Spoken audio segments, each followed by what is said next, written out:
ఓం సాయిరామ్. ఈరోజు షిరిడీలో మన సాయినాథుని అభిషేక దర్శనం ఎంతో పూర్వజన్మ సుకృతం.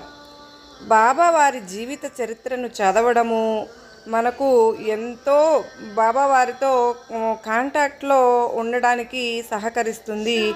దానివల్ల మనకి బాబావారి పట్ల స్పష్టమైన అవగాహన కలిగి సాయినాథునికి మనము స్పష్టంగా అర్థం చేసుకోగలిగే పరిపక్వత మనకు వస్తుందండి.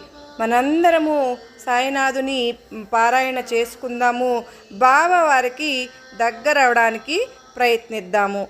బాబావారి గురించి ఆలోచించడానికి, మాట్లాడడానికి, బాబావారి గురించిన స్పష్టమైన అవగాహనకు, అనుభవానికి చాలా దగ్గరగా ఉండడానికి ఈ సాధన ఎంతగానో ఉపయోగపడుతుంది.